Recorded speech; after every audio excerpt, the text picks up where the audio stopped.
Hello. आज मैं एक American supernatural drama television series Manifest के बारे में बताऊंगी। आगे स्पॉयलर्स हैं, so watch out and take care. Stone परिवार जमाइका के एक एयरपोर्ट पर है जो न्यूयॉर्क जाने के लिए टेक ऑफ का इंतजार कर रहा है।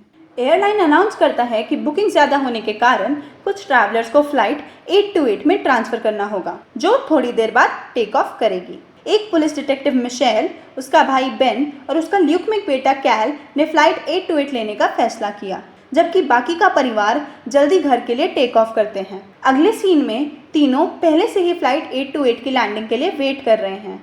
अचानक कहीं से एक तूफान दिखाई देता है, जिससे प्लेन एग्रेसिव टर्बुलेंस में चला जाता है। प्लेन की लाइट बंद हो जाती है और इमरजेंसी लाइट्स जलते ही सभी पैसेंजर्स को डरा देती है। 1 मिनट बाद सब कुछ वापस नॉर्मल हो जाता है और फ्लाइट JFK एयरपोर्ट के लिए अपना रास्ता जारी रखती है। हालांकि पायलट को दूसरे एयरपोर्ट पर उतरने के लिए कहा जाता है। दूसरी तरफ ऑपरेटर फ्लाइट 828 का नाम सुनकर सब घबरा जाते हैं। पायलट को बताया जाता है कि मिलिट्री और मेडिकल पर्सनल उनका इंतज़ार कर रहे होंगे जब वो लैंड करेंगे। वो कन्फ्यूजन में ही फ्लाइट को लैंड कराते हैं। NSA वैंस के डायरेक्टर सीन पर मेन इन्वेस्टिगेटर हैं। वह कंफ्यूज्ड पैसेंजर्स को इन्फॉर्म करता है उन्होंने 7 अप्रैल 2013 को जमाइका से टेक ऑफ किया था, लेकिन आज की डेट 4 नवंबर 2018 है।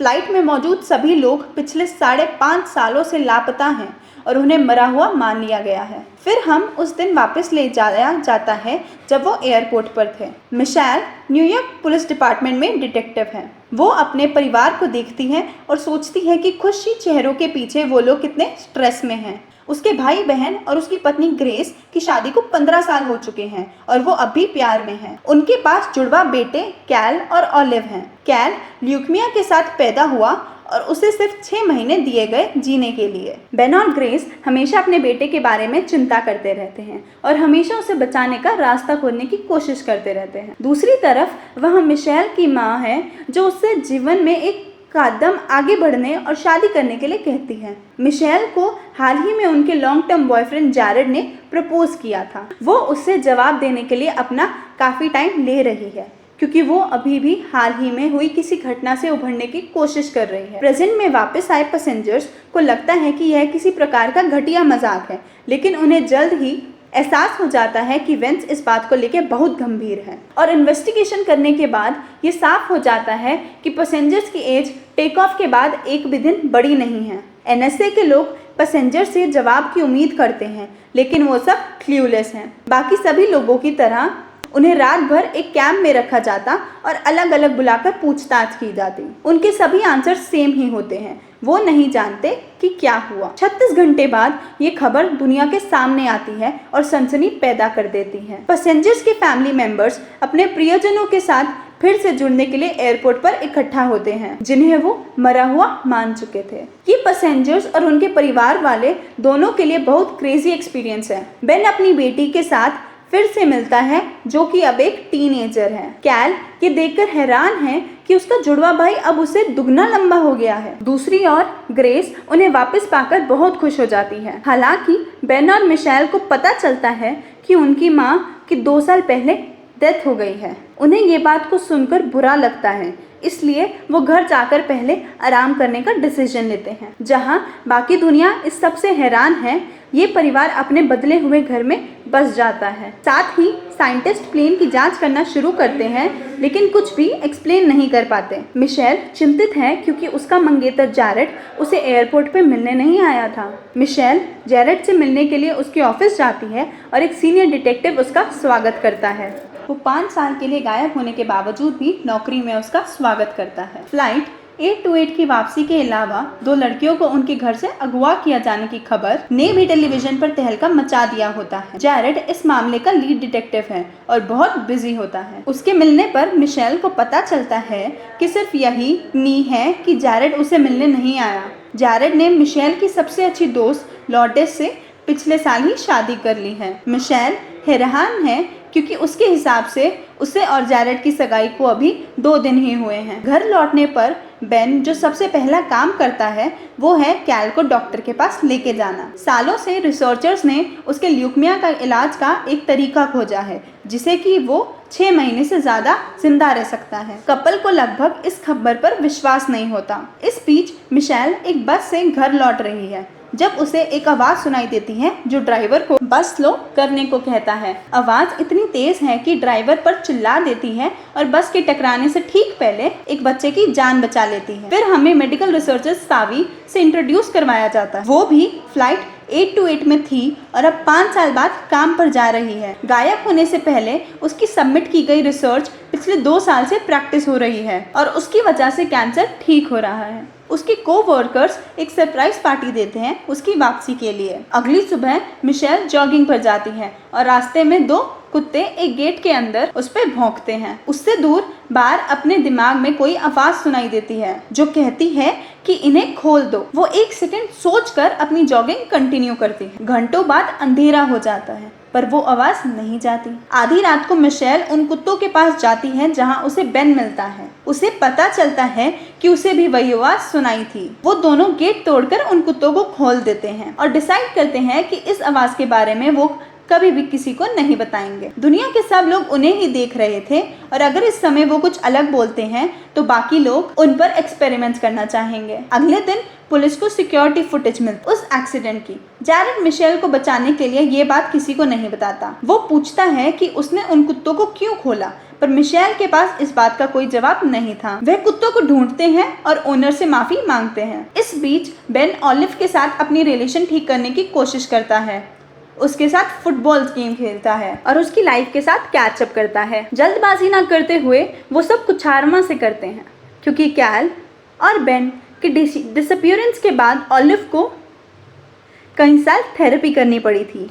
जैसे ही मिशेल उन कुत्तों के पास जाती है उसे फिर वही आवाज़ कहती है कि कुत्तों को खोल दो। जैरेड के मालिक से बात करके उसे सारी बात समझाना चाहता है पर मिशेल आवाज के कारण फोकस नहीं कर पा रही थी। वो एकदम से ही दरवाजा तोड़ के खोलती है और अंदर से 2 लड़कियां बाहर आती हैं जिन्हें 2 दिन पहले किडनैप करा गया था। वह आवाज उसे लड़कियों को छुड़ाने के लिए कह रही थी, कुत्तों को नहीं। जैरेड हैरान है क्योंकि उसके पास ये समझाने का समय नहीं है और अब उसे किडनैपर को अरेस्ट करना है। पुलिस फोर्स का मानना था कि मिशेल अब अपनी जॉब कंटिन्यू करने के लिए तैयार थी क्योंकि उसने उन लड़कियों को ढूंढ लिया था। वे उसे काम पर आने देते हैं लेकिन उसे कुछ दिनों के लिए डेस्क ड्यूटी पर रख देते हैं। वहीं बेन और उसका परिवार एक साथ बोर्ड गेम खेल रहे होते हैं। ग्रेस को अपने बॉयफ्रेंड का टेक्स्ट मिलता है जिसमें लिखा है कि वो उसे मिस करता है। बेन की वापसी से पहले वह एक आदमी के साथ रिलेशनशिप में थी लेकिन उसमें हिम्मत नहीं थी कि अभी उसे बता सके। वही फ्लाइट में सवार कुछ पैसेंजर्स को हल्का सिर दर्द होता है और उनका दिल उन्हें तुरंत एयरपोर्ट जाने को कहता है। जब वे सब वहां आते हैं तो वे एक दूसरे को देखकर चौंक जाते हैं क्योंकि उन सबको भी आवाज सुनाई दी थी। अचानक एयरप्लेन बिना किसी के कुछ करे ही कई टुकड़ों में फट जाता है। जब एनएसए को पता चलता है कि 20 यात्री सीन पर मौजूद थे तो उन्हें लाया गया इंटेरोगेशन के लिए। सब एक ही आंसर देते हैं कि उन्हें बस एयरपोर्ट पर आने का मन कर रहा था। उन सब को 10 घंटों बाद छोड़ देते हैं पर उन सब पर निगरानी रखी जाती है कि कहीं वो कुछ छुपा तो नहीं रहे। अगली सुबह ब्रेकफास्ट में जैरेड अपने सिर में एक स्पेसिफिक ट्यून बजते हुए सुनता है। किसी और को यह ना सुनने के कारण उसे अपने ऊपर शक होता है। सुबह के बाद वो और ग्रेस कैल को कीमो के लिए लेके जाते हैं जहां उन्हें सानवी मिलती है। वो यह जानकर हैरान हो जाते हैं कि सावी भी 828 में थी और उसकी रिसर्च से ही कैल को ठीक किया। इस बीच मिशेल काम पर जाते हैं और लॉर्डिस को ढूंढते हैं। वे बेस्ट फ्रेंड्स हुआ करते थे लेकिन इस बार उसे बात नहीं कर पा रही थी। बाद में उसे बताया गया कि काम पर वापस आने से पहले उसे एक साइक करना होगा। बेन एक सिग्नल को क्रॉस कर रहा था जब वो फिर से वही ट्यून सुनता है और उसको फॉलो करने का फैसला करता है। वह एक स्ट्रीट सिंगर रैड के पास पहुंचता है जो उनके साथ फ्लाइट में भी था। यहाँ पता चलता है कि रैड ने अपने 13 साल के बेटे को अपने पड़ोसी के साथ छोड़ दिया था जब वह पहले बार फ्लाइट में गया था। अब उसे पता चला कि उसका बेटा आदियो जेल में है लेकिन बेचारे आदमी को उससे मिलने नहीं दे जा रहा है। जैरेड को उसकी हेल्प करने के लिए उसके पास बुलाया गया। NYPD में अपने कनेक्शन को यूज करते हुए वह रैड और उनके बेटे के बीच एक मीटिंग का अरेंजमेंट करता है। आडियो को एक ज्वेलरी स्टोर से चोरी के लिए पकड़ा गया था पर उसका कहना था कि उसने चोरी नहीं करी थी। वह आदमी झूठा हो सकता है लेकिन बेन नहीं हो सकता।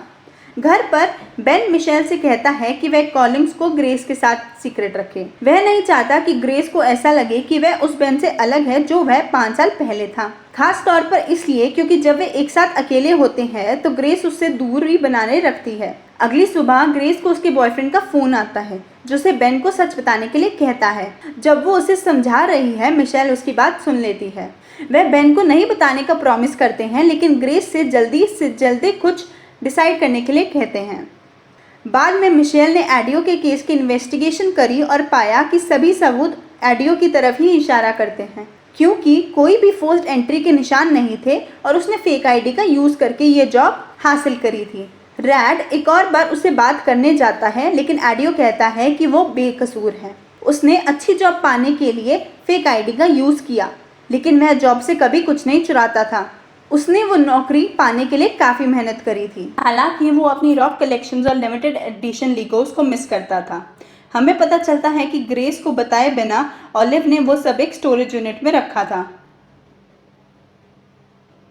वह और बेन सामान लेने जाते हैं और बेन को पता चलता है कि यूनिट ग्रेस के बॉयफ्रेंड डैनी का है।